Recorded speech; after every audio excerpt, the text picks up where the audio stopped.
Bonjour chers frères et sœurs, notre méditation se rapporte à l'évangile de ce jour, mercredi 4 novembre.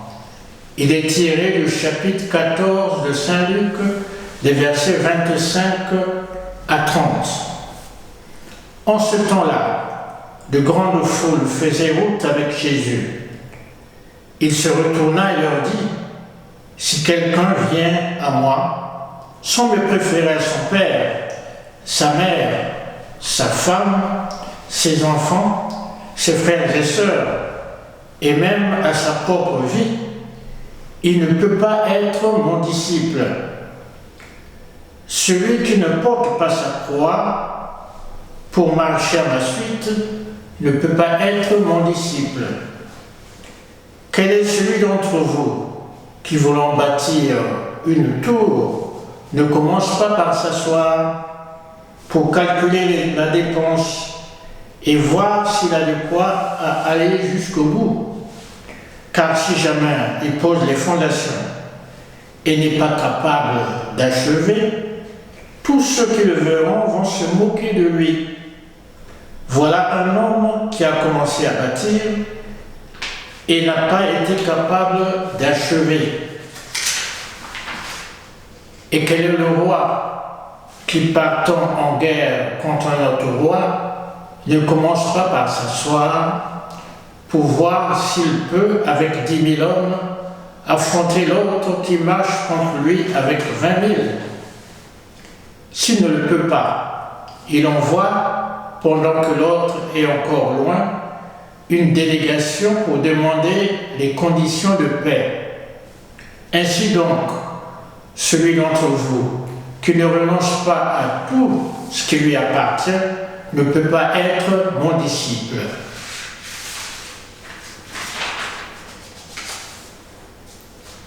À la suite de la parabole des invités, Luc nous propose des paroles de Jésus d'une rare intensité, qui sont un appel au renoncement.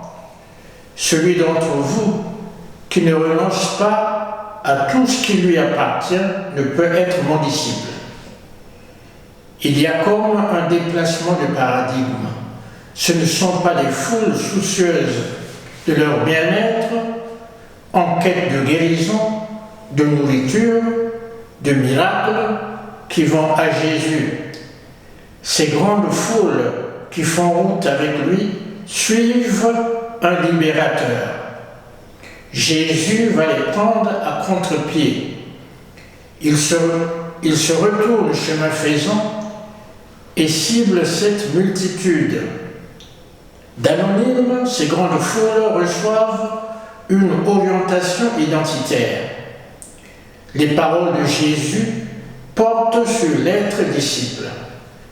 Elles débordent le cadre restreint de ceux qui vivent dans sa proximité, de ceux qu'il a choisis, ses disciples. Elle interpelle tant ses contemporains que le chrétien du XXIe siècle.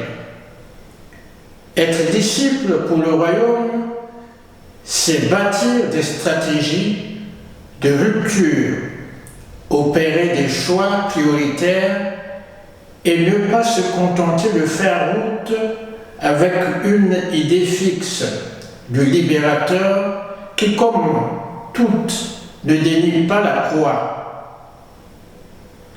Il s'agit pour nous, à l'exemple de Jésus qui assume sa croix, à intégrer cet élément de croissance comme signe de notre attachement à son message et à sa personne. Jésus est en route vers Jérusalem, où va s'accomplir sa mission. Il va y être crucifié et mourir. Le suivre et porter sa croix, c'est rejoindre Paul qui s'adresse aux Galates en ces termes : « Mais pour moi, que la croix de notre Seigneur Jésus-Christ reste ma seule fierté.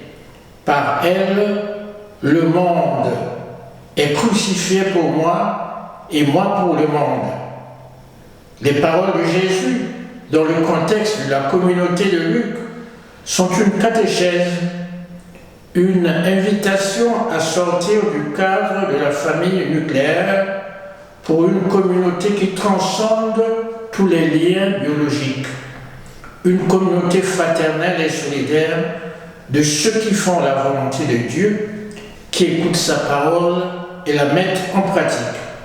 Ainsi, à l'heure où certains de nos contemporains pensent qu'être chrétien n'est ni un choix personnel, ni une décision irrévocable pour la vie, donc un fait folklorique et culturel, cet évangile vient nous interpeller. Jésus nous encourage à le suivre et à ne pas lâcher prise. Le projet de Jésus dans ces deux paraboles n'est pas de dissuader un potentiel disciple à le suivre, mais à le conscientiser sur la rudesse et les aléas du chemin qui mène à Dieu.